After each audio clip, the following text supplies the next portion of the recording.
오늘 우리가 부자와 라자로의 이야기를 들었습니다. 우리가 지난 주일에는 그 어리석은 부자에 대한 이야기를 들었죠. 그래서 그 재물이라고 하는 것이 자기 자신만을 위하고 또 재물에 집착되어 있을 때 자기 자신은 영적으로 파멸하는 그러한 것을 우리가 지난 주일에 보았습니다. 그래서 예수님께서는 재물로라도 친구를 사귀어라 뭐 이런 말씀을 하시죠. 하여간에 오늘 라자로와 부자의 비유, 이것은 바로 재물이 오직 개인의 만족과 개인 욕구의 만족 수단이 되어버릴 때 거기서 찾아드는 모든 파멸적인 능력을 오늘 복음을 통해서 우리에게 아주 극적인 모습으로 제시하고 있습니다. 재물이라고 하는 것은 다른 사람들의 어려움을 보지도 느끼지도 못하게 하는, 그래서 다른 사람들에게 대한 마음을 굳게 닫게 합니다. 오늘 복음의 두 주인공, 이 두 주인공의 삶을 보면 뭐 비교를 할 수 있는 그런 것은 아니죠. 근데 여기서 중요한 것은 뭐냐면 그 부자가 거지 라자로에게 나쁜 짓을 한 것은 없습니다. 막 때린 것도 아니고 뭐 못 살게 군 것도 아니고, 다만 그 자기의 그 양식을 나누어주지 않고 무관심했다는 것입니다. 이게 문제예요. 그가 무슨 죄를 지어서 죽어가지고 가서 벌을 받는 게 아니고 이웃에 대한 무관심이라고 하는 이것 때문에 벌을 받고 있는 것입니다. 이 거지 라자로는 어떠한 상태였냐면 그 부자가 식탁에서 떨어뜨리는 그 빵 부스러기라도 얻어먹을 수 있으면 좋겠다고 거기 와서 기다리고 있는 거예요. 근데 이 빵 부스러기는 뭐냐면 그 당시에 사람들은 밥을 먹을 때 뭐 고기를 먹든지 다른 그 빵을 먹든지 손으로 먹었어요. 그러니까 손에 기름기가 묻으면 그 기름을 빵을 이렇게 부숴가지고 그걸로 씻습니다. 그럼 기름기가 싹 씻어지죠. 그 빵이에요. 그 식탁에서 떨어지는 빵이에요. 그거라도 얻어 먹었으면 하고 거기 있는데 그거를 주기는커녕 개들이 와서 그 라자로의 몸에 난 종기를 갖다가 핥아가지고 그 종기를 다 뒤집어 놓는 거죠. 그러니까 고통이 배가 됩니다. 그래서 그 부자와 라자로의 그 삶을 이렇게 비교를 해놨어요. 그런데 죽음의 순간에 갑자기 입장이 바뀌었습니다.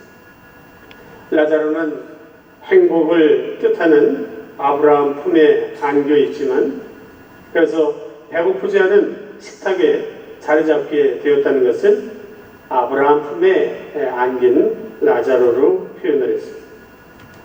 그 부자는 죽음의 세계에서 고통을 겪게 됩니다. 그러면서 자기가 살아있을 동안에는 문 앞에 저러 누워있던 그 라자로에게 전혀 관심도 가지지 않았던 라자로를 보는 거죠. 그 라자로가 아브라함 할아버지 품에 안겨있는 것을 보고 할아버지한테 명령을 합니다. 이 부자는 살아있을 때 누구에게나 명령을 했어요. 그러니까 아브라함에게도 명령할 수 있다고 생각을 했던 것이죠. 아브라함 할아버지, 저를 불쌍히 보시고 라자로를 보내어 그 손가락으로 물을 찍어 제 혀를 축이게 해주십시오. 여기서 오늘 그 고통을 받는 우리 부자와 이제 아브라함 품에 안겨 있는 이 라자로를 보고 하나님께서 정의를 어떻게 실천하시는지를 이제 보여주는 건데, 그렇다고 해서 여기서 그 라자로와 같이 일도 안 하고 얻어먹어라 이런 소리는 아닙니다. 우리가 재물을 갖고 있다는 것, 재물을 번다는 것은 좋은 것이죠. 하나님께서 우리에게 주신 것이기 때문에 그것은 우리가 열심히 벌어야 되고 근데 잘 사용을 해야 된다는 거죠.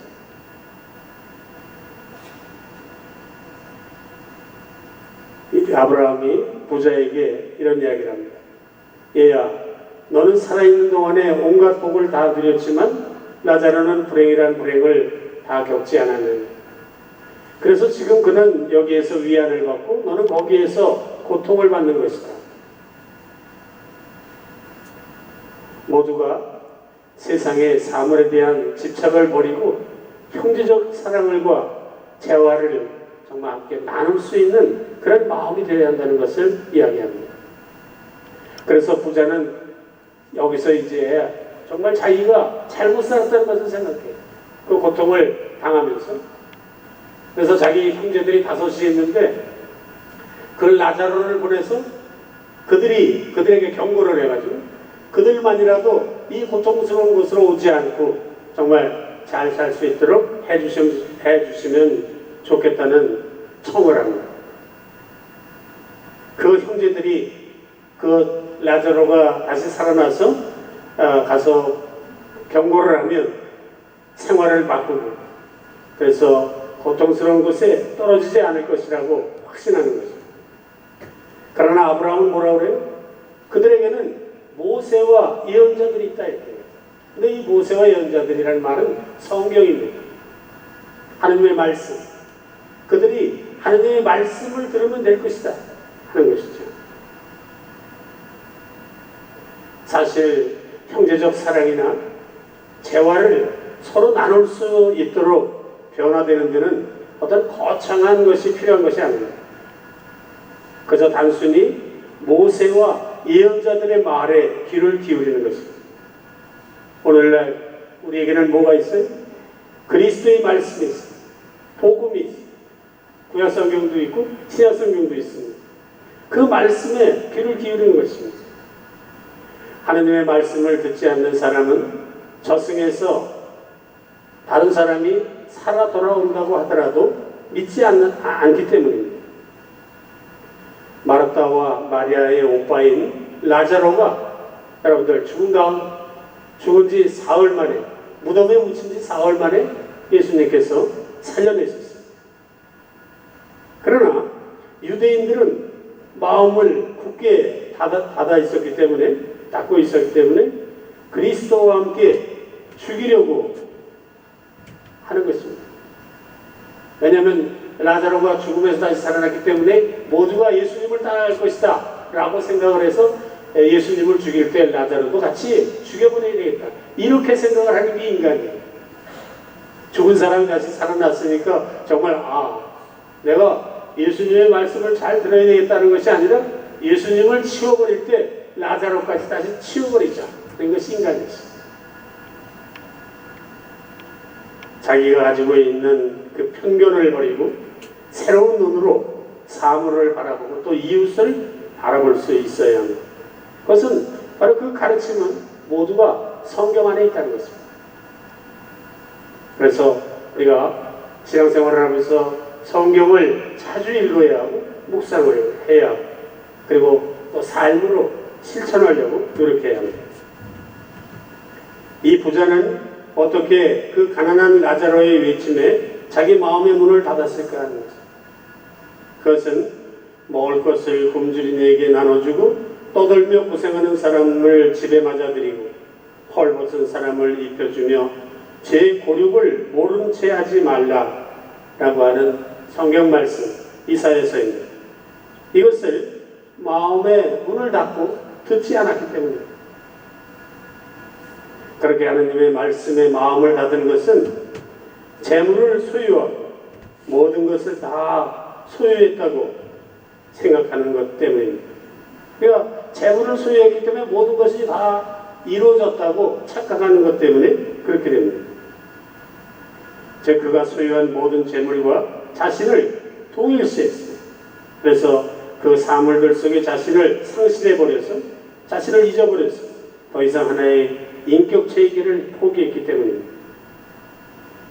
예수님의 비유 속에서 하나님의 구원 계획에 마음의 문을 열 능력이 없는 사람은 바로 그 향락을 즐기고 이웃을 바라보지 못했던 부자와 같은 사람이라는 사실을 깊이 생각해야 합니다. 재물을 잘 사용함으로써 위험에 떨어지는 일이 없이 하나님께 나아갈 수 있는 우리가 될 수 있도록 은총을 청하면서 오늘 이 미사를 봉헌하도록 합시다.